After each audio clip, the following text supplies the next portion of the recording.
Qatar, back-to-back titles. I cannot believe that I'm saying this. And I want to ask you, is this bad for Asian football? Definitely not. I, Okay, I okay. can't think of a reason why an unexpected team that nobody expected to win the tournament going into it, probably didn't expect him to win it after the group stages. For them to go through and kind of gain momentum, cause upsets, and win in their home country, and kind of see the scenes that we saw last night, I can't see how that's bad for Asian football. If we just want to see that Japan waltzed through to the final and to win quite comfortably every single match they played, which we expected, as much as that would kind of go along to the narrative of saying, oh, they're now prepared to go into the World Cup and do better for Asia, I don't think that's the spectacle anybody wants at all. So, yeah, far from it. I would say it's this tournament, as much as it's been the most unpredictable tournament for a good while, I think it's for that reason one of the best in that time. So yeah, for me as a neutral, I'm more than happy that this is actually doing it. So do you think it's a good or bad for Asian football? I don't think it's bad for Asian football outside of the fact that I knew as soon as the final whistle blew, I knew that other parts of the world were going to look down on the tournament. And we talked about this when we did our storylines going into the Asian Cup. I think you said that the West took Qatar winning in 2018 as like oh Jesus, like this is kind of a Mickey Mouse, what the hell is going on down there in Asia? And then now they've done it again.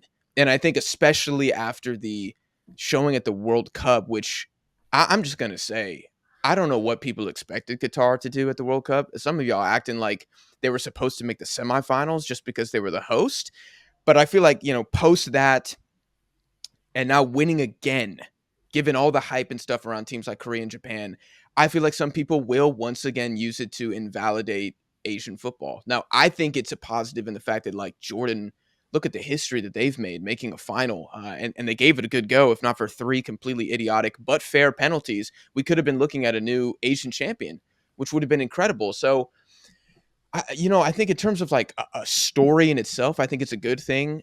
I fear for how the outside world will see this. You and I are pretty tapped in. We actually watch the games, which is important when drawing conclusions. You need to actually watch the football. So we understand why Qatar won and why Jordan made the finals, but everybody else won't. And I know that we are in for an additional 4 years of hearing about how CONCACAF is better than Asia and how the United States men's national team in Mexico would easily win this tournament, which I'm not looking forward to battling those hordes on Twitter. I'm not sure if you've seen my engagements recently, but it's been a daily it's been a daily occurrence. It's trench warfare out there, Martin.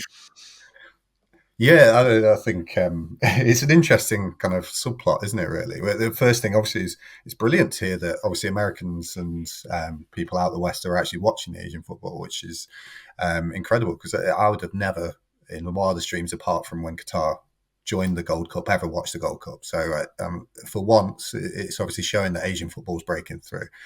But in all seriousness, they're only looking at the scores on paper, which Yes. yeah, how can you make kind of conclusions from that perspective?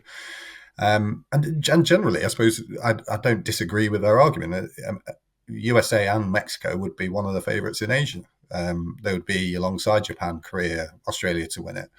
I don't disagree with that. But what the reason why Qatar won was because those teams didn't turn up, and I think maybe that doesn't happen in North America. Maybe the case of USA can send their second team and still win the Gold Cup.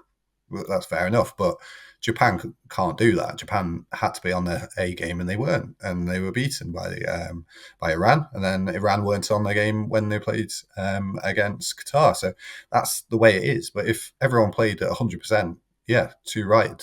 Japan, Korea, etc. would have won. USA, Mexico would be in that kind of group.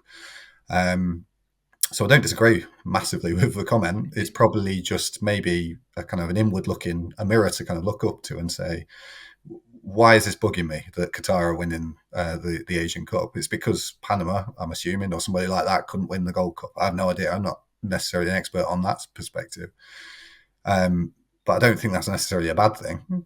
It doesn't make Japan, Korea, or Asian football bad overnight. And on paper, they would contest quite handsomely with USA, who are at the moment quite above them on that kind of standpoint. Um, if we take kind of individual matches for gold, Saudi Arabia are better than Argentina. Are they the best team in the world? Quite frankly, not, are they? Oh Um, no. so, but everything has a context. But in some Yeah. places it's got context, some places it doesn't. And I know that's one of the Mm. kind of arguments you're potentially having. But it's one of these debates that's difficult to go into because how can you judge apples and oranges in many cases Mhm. until they play one another, and then that's only on that night that they're better than one another. It's a difficult thing to ever kind of discuss.